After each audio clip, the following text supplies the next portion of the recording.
We all live on Mother Earth. And Earth Day was yesterday. It's been around for 53 years. We've been celebrating Earth Day. And it's a great day to come into an awareness of all the resources we get from Mother Earth, how we can take care of it, and how it takes care of us, and how we're all connected. And so each of you, when you walked in, should have picked up a black stone. Does anyone need a black stone? Raise your hand if you need a black stone, or ushers can bring you one. Does everyone have one? So this black stones, it's a river stone, for one. And black stones meaning can be that for protection, for balance, for our root chakras and opening that up and getting grounded. And so I want you to hold your black stone in your hand as we do a river meditation. Feel yourself grounded. You can. We're on holy ground, so feel free to take your shoes off if you want, or not. I'm going to leave mine on. But we're going to remind ourselves of our ability to ground ourselves, to stay centered, that we are all children of God. And so I want you to imagine yourself in a river with the water flowing all around you. And I'm going to help you imagine this by putting a little sound to it and a little something on the screen. But you can look at this or hear the birds of nature, or you can close your eyes if you prefer. This meditation is based on something I found from Hatch Holistics, which is a holistic way of navigating births. So right now, feel the water on your feet. Imagine the water that's moving through the stream, and it's pushing you this way and that way. Imagine that rushing river, and on all sides, you're feeling the water trying to move you, trying to get you wrapped up in it. But you don't need to move. You are grounded. You are the rock in the river. You are that boulder in the river that doesn't matter what's moving around it. It stays steady. It stays balanced. You're unmovable. You are strong. Picture yourself as that rock in the river. It's calm. It's still. No matter what's going on around it, it doesn't move. You stay calm, knowing that you are grounded, knowing that your root chakra is open, knowing that you are safe, you are protected.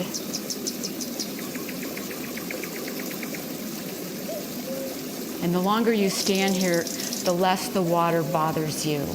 You start feeling it being refreshing and cool. And you like feeling it move on your ankles. You're hearing the birds chirping. You're hearing nature. You're surrounded by this beauty the Spirit gave us. It's creation. You start to notice how the sun feels on your skin, on your head. Feel that light. And you start to feel more at peace. You feel the water washing over you. Now, as you feel calm and steady, you take any bothersome thought that you may have, any feeling that is not peaceful, and place it on a leaf and let it just flow down the river. Watch it drift away from you, carried slowly. Do this with every thought that comes up. Anything that you want to release, just let it flow down the river until you feel at peace and warm and calm and in this space of gratitude for the earth, for our planet. Take a few deep breaths, just listening to the sounds of nature for just a moment.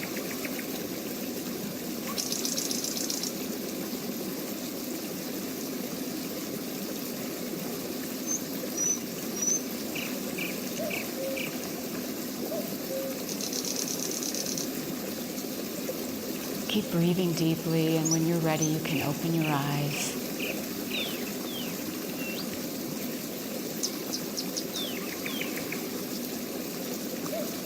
And we'll remove the river sounds, the nature sounds, but you can go back to that anytime.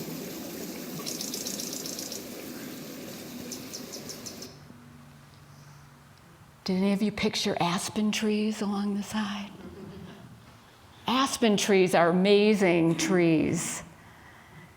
They grow in clumps, in clusters.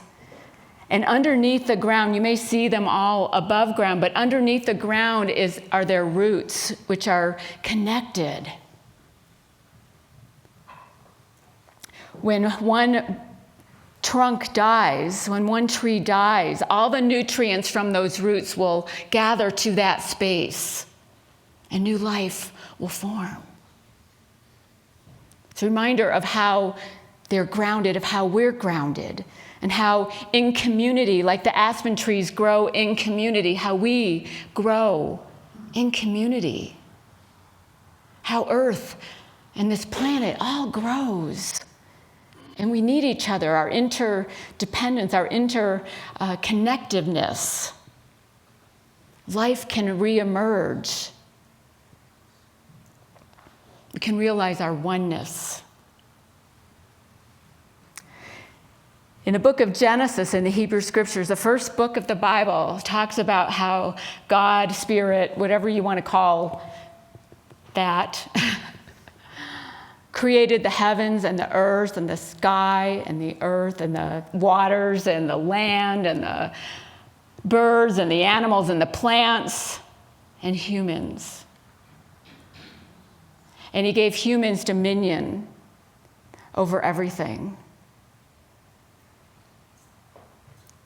You may not know that that book of the Bible was written much later. It wasn't written first. A way to explain how we may have come into this world and how we are all connected and how we all have one creator.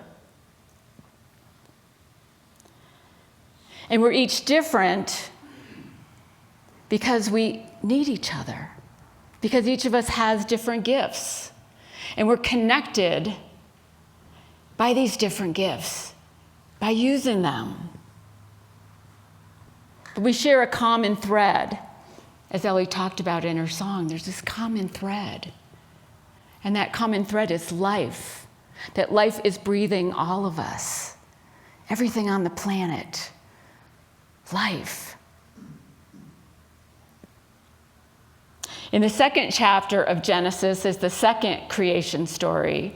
The first is considered where God created spiritual man and woman. In the second book is where God created our humanness. And I love how after they eat from the tree of knowledge of good and evil, how they realize that they're naked. And they hear God approaching and they decide to hide. As if God doesn't know where they are. He says to them, "Where are you? Where are you?" Where are you is a question. God didn't need to ask that question, do you think? Where are you is a question we ask ourselves constantly in our life. Where are you? Where am I? Where am I in consciousness? Where am I in relation to the people in my life? Where am I in relation to my community? To my family? Where am I? Where am I in allowing this world to become a better place? Where am I? Where are you? In being the hands of God to make the world a place that works for all. Those hands of God. My daughter's in Vietnam right now on vacation, and she just sent me this picture this morning. It's called the Golden Bridge. These hands like coming out of the ground, holding the bridge. How God or Spirit or life holds us on our path. No matter our journey, there's this divine force holding us. I love that picture. God is carrying the gift from the ground. It's like the God is coming up from the ground, from the earth, its own creation. There's a word that I just learned this week, which I had never heard before, eco-spirituality. Anybody hear that? So if you think of ecology, which is the study of our environment, and it's our relationship, the relationship between all living things, including humans, and spirituality, trying to find meaning in our life, eco-spirituality is not just seeking spirit. Like when we think of ourselves as spiritual beings, we think of ourselves as seeking. Most of us think of it as seeking spirit, seeking the divine. Eco-spirituality is not seeking the divine, but seeing the divine in relation to everything. In relation to others, in relation to our planet, in relation to all other living creatures. In relationship.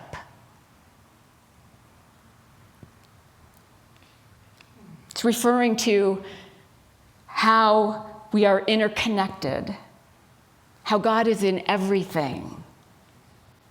And Earth Day is a great day for us to become aware of that, to become more greatly aware of that. We need to continually work on that awareness.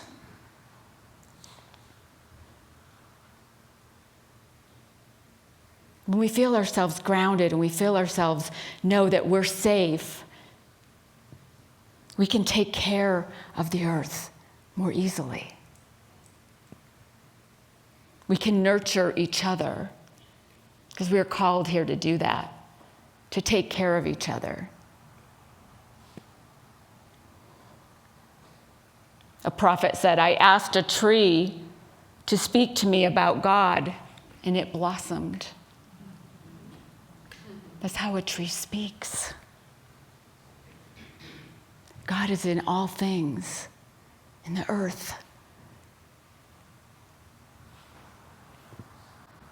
Panentheism is the knowing that God is in all things. Wherever you're standing is holy ground. Because Spirit is here in everything, in every person, in every life force. I didn't know on Easter when our choir sang On Holy Ground that song was sung here, the very first service on these grounds. And I don't think there was carpet yet, or maybe not walls, or lighting, or it was pretty bare. And the people that were part of that service recognized that was holy ground. Holy ground.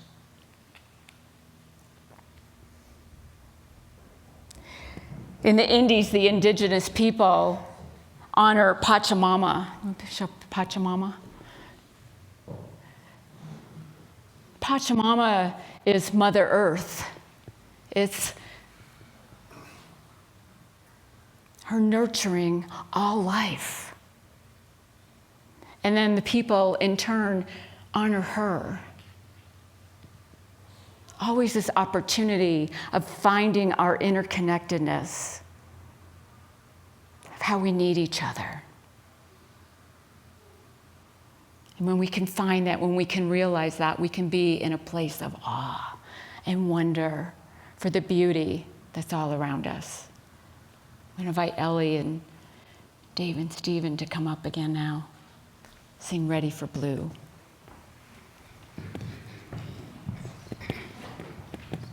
While they're coming, I wanted to say a little bit about the song I just sang and a little bit about this one too. But it's interesting, just this connection of all things and finding the meaning and beauty in that. And that song that I just sang before Sue's message, it's interesting. I was going through a kind of a tough time, actually. My dad was in his final stages of cancer, fighting cancer, and he passed away recently.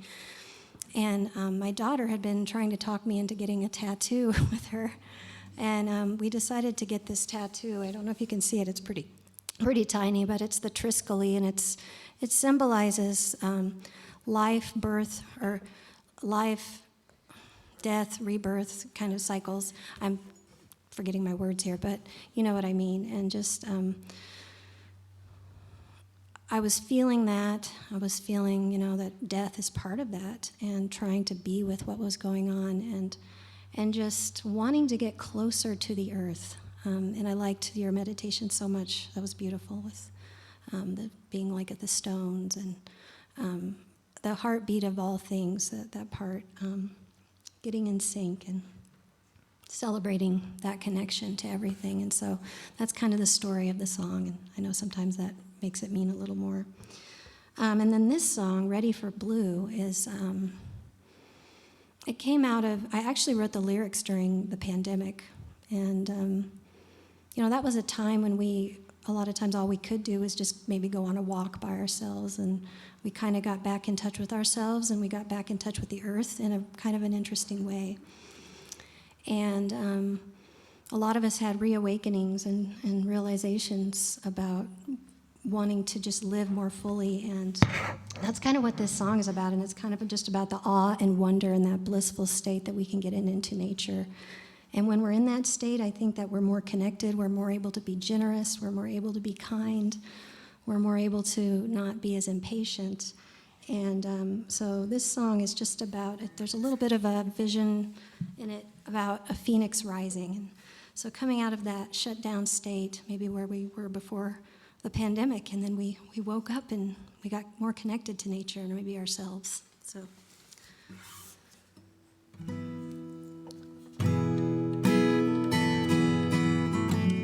Oh, actually, I need to switch my capo, sorry.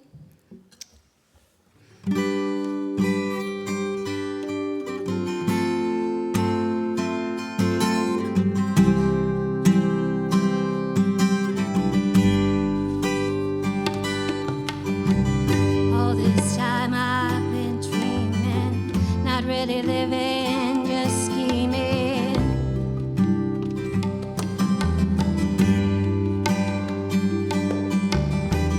But I know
So ready for blue, the blue sky that we love here in Colorado, the sunshine, the awe and wonder.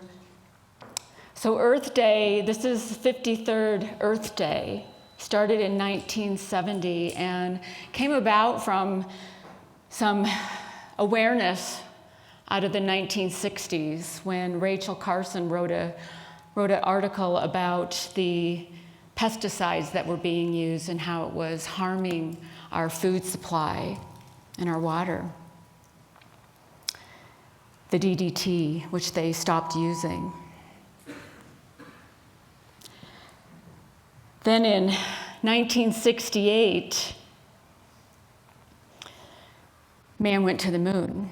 And this picture came back, and probably many of you have seen this. And it was a big awareness for the population at that time that we're all alone out here in this planet. Like we're in the middle of all this darkness, and there's our planet Earth. And we need to take care of each other. Looks like we're in the middle of nowhere. And then something else happened that next year in 1969. There was a huge oil spill off the coast of Santa Barbara. I don't know how many, 80,000 tons of oil spilled, caused a lot of death of the marine life in the shore. And then chemicals that were being dumped in the Cuyahoga River in Ohio caught on fire and burned for days. And after those three things happened under the Nixon administration, it was Gaylord Nelson, who was a senator from Wisconsin, had gone to Santa Barbara to see the oil spill and decided to have a teach-in at college campuses and teach people about earth care and teach people to be more aware of the things that we can do to take care of our planet. And then Earth Day was formed in 1970, April 22nd, celebrated every year on April 22nd, bringing an awareness to us of how we can better take care of each other, take care of our planet, be more responsible, in whatever ways that we can. I'm certainly no expert at this. I'm learning. I've watched some documentaries this week. One was called Day Zero, which was on Amazon Prime.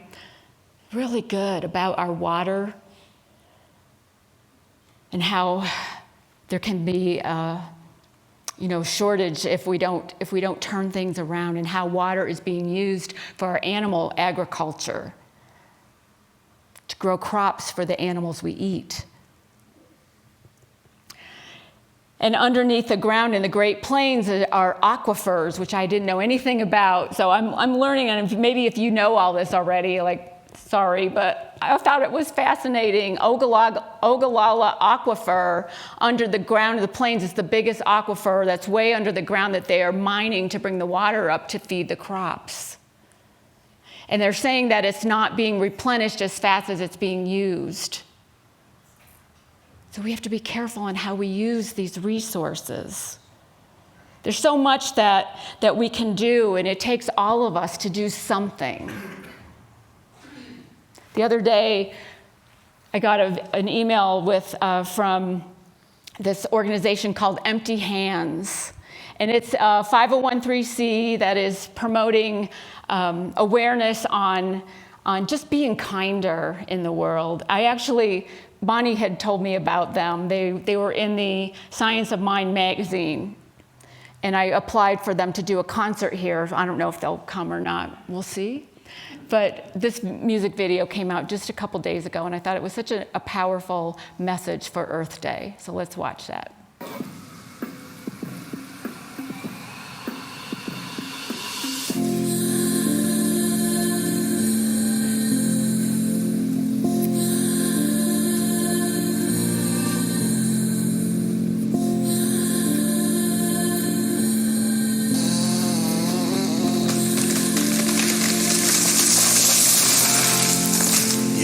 Running out of breath cause we're cutting down the pines. Running out of water so we're cutting in the lines. 7.78 billion and the 9 human beings watching the land sink while the water rises. Who said we need to protect our granddaughters' lives? I'll be damned if I face life through my daughter's eyes. I'd rather play blind, feed the cattle, slaughter lives, live more comfortable now. Who wants to sacrifice? I don't mind if you sit on my grave when I die, but for now, I'ma turn my head to the facts of life. Like the 5 million tons of waste per day that I devise, and everything that I consume that changes others' lives. From child slavery used to make all my chocolate bars, to the loss of oxygen and life in our rainforest. Let me live in luxury now, don't mind if it creates wars, as long as I'm not alive when I'm blamed for it.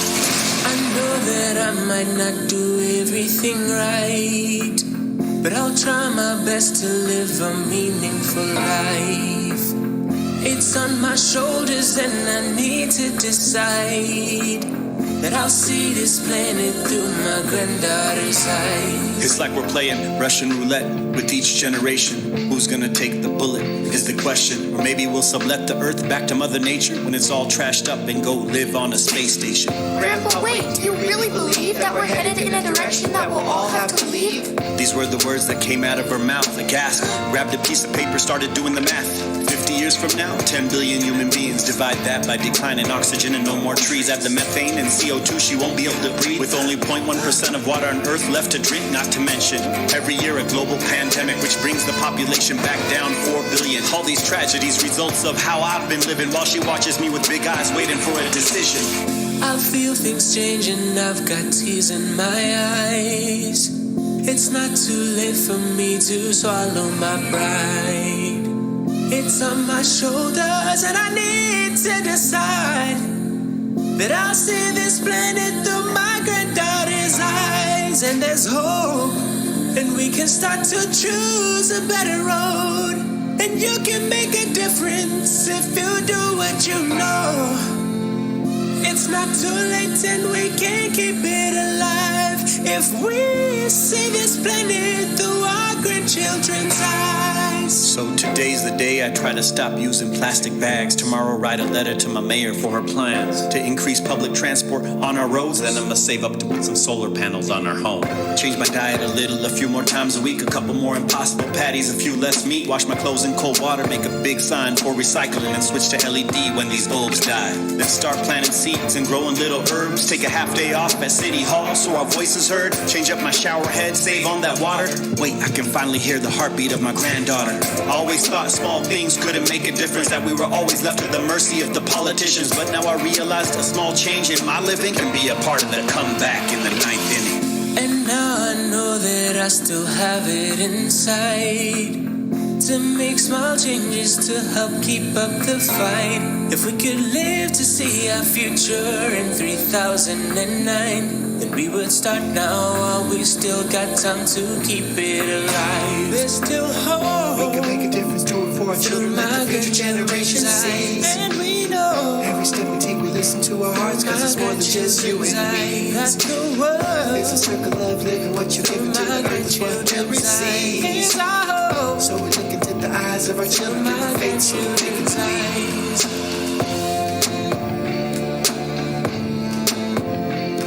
Yeah, can we look into the eyes of our children, give them faith so they can believe.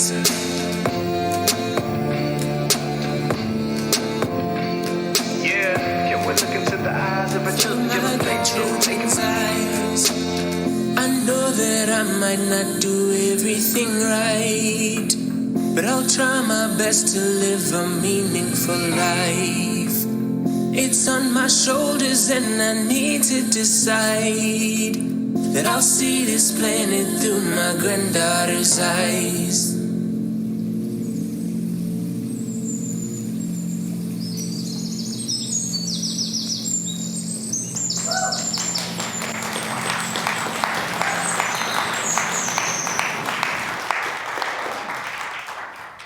I love that. We do not inherit the earth from our ancestors, we borrow it from our children. And if we can keep that in mind, that we're borrowing this planet from our children, then we'll take better care of it. We all can do something.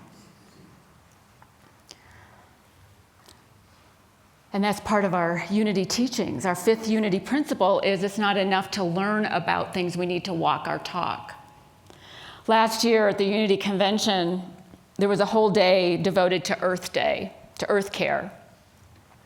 And there was a speaker, I don't remember his name, he was a scientist, and he talked about fossil fuels and animal agriculture.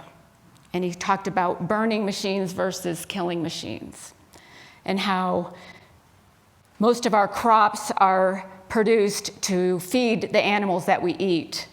And if we stopped eating so much meat, we wouldn't have to produce many more crops to sustain life on this planet. And I listened to his talk, and it was he did a keynote talk, and then he did a workshop in the afternoon, and he was very compelling about going vegan and not consuming the animals that are causing the global warming. And so I remember calling Kevin. Kevin was out of town, my husband, and I said, "We're going vegan." And he's like, "What?" So anyway, I think the point is that we do something. I haven't gone vegan. I still like bacon, but I've given up beef. If we all do something to help, whether it's a few days a week not eating meat, or reuse things before we recycle them, use less plastic, clean up trash. Around Sloan's Lake where I live, there's always people wearing t-shirts and picking up trash. I love that. Everybody's doing their part, using less water, whatever we can do to help this planet, to help take care of it. It's ours to do. I was talking to my hairstylist last week, and she said she had a client come in and say that she was like, who would bring a child into this world right now? It's so messed up. And my hairstylist said to her, the children that are coming into this world right now, the children that are in this world right now are the ones that are going to fix this. They're going to solve it. They have the brain power, they have the capacity to fix. We need them. So we need each other. We need each other, all of us, to do our part, to celebrate this beautiful planet that we live on, to take care of it, to take care of each other and see how connected we are. That's our assignment. And keep asking yourself the question, where am I? Where am I right now? What am I doing right now? And sometimes we just have to take a breath and step and start again and start again. So Ellie's going to sing, just breathe. Yeah. The answer is love.